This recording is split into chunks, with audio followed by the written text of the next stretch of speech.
Yearling sales are measured by one criteria: the number of champion graduates it sells. The Lexington Selected Yearling sale stands alone. Year after year, horses like Some Beach Somewhere, Dewey, Cheatham and Howe, Snow White. Snow White is trotting home to a huge mile here at Lexington. It's all Snow White, and she is coming down to the finish, and Snow White will win it in hand, and Snow White scores in 1:52 and 4. Fastest mile ever by a 2-year-old trotter. And countless others have gone on to win the classic races. This year's sale runs from October 13th through 17th at the Fasig-Tipton Sales Pavilion in Kentucky and is another collection of blue bloods. Catalogs are now available online for your viewing at lexingtonselected.com.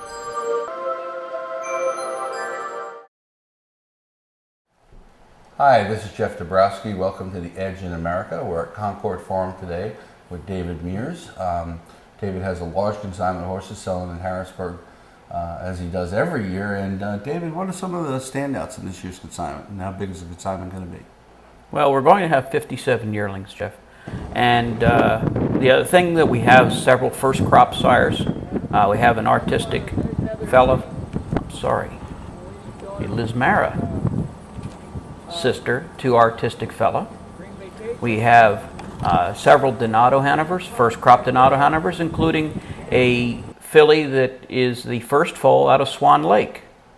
We have also we have a Shark Gesture colt, which I don't think there's going to be a lot of Shark Gestures out there. Colt out of a really nice Arts Place mare. So we have a very nice consignment by New Jersey sires. I have 6 Rock and Roll Hanovers going. We have a very rounded group, both trotters and pacers this year. Now the sale, we're early September. The sale's not till second week of November this year. You already got people start calling here? I wish they're doing more than just, they are doing more than just calling. I've been showing yearlings every day. People are trying to compare our yearlings before they go to Lexington. And the people want to see the yearlings this year. We have to bring them in, even in this 95-degree heat and the drought we're having. We're bringing our yearlings in early, but we have been bombarded with people wanting to inspect all the yearlings. But we've had a world champion come out of this group every year, Jeff. I mean, the state has got quite a bit of property in farmland preservation. You have quite a bit of property in farmland preservation. If we lose harness racing, what happens to a place like Concord, and what happens to a lot of these other places that are the rules able to be changed, or is this stuff permanently going to be horse farms without horses? The intent when we sold our development rights was to breed and raise horses in the state of New Jersey. And now, if the Meadowlands closes, if the racing industry has been, and I don't think it's just going to be in New Jersey, I think all racing is going to hurt from if the Meadowlands should close. I think that there'll be a big question of the intent, which we intended to raise horses when we sold our development rights.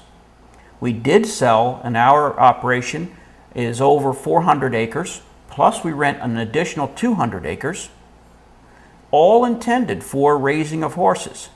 I think right now of the 200,000 acres that is preserved, probably about 140,000 of these preserved properties have to do with either raising hay, raising grains, or raising of horses, not only standard breds, but thoroughbreds and other forms of riding horses, and a lot of other breeds.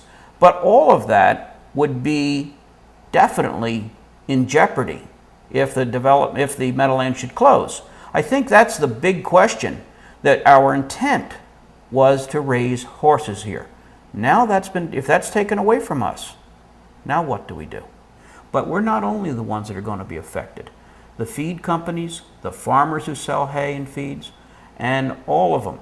And people, and I don't even know if it's done in the surveys, but people like yourself, Jeff. I mean, let's take it and be very blank about this whole thing. You and I started doing videos on yearlings. Now, how long have you been doing videos on yearlings? Over 30 years. Okay, and is that your primary income? Yes. All right. So you and I have been doing this for 30 years, Jeff. So it's going to affect you. And I question if, like people like yourself that have made your living from this business,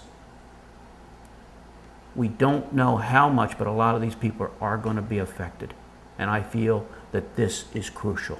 And this is not what the governor was looking at.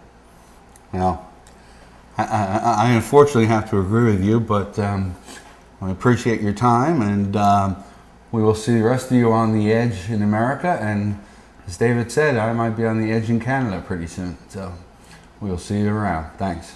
Thank you.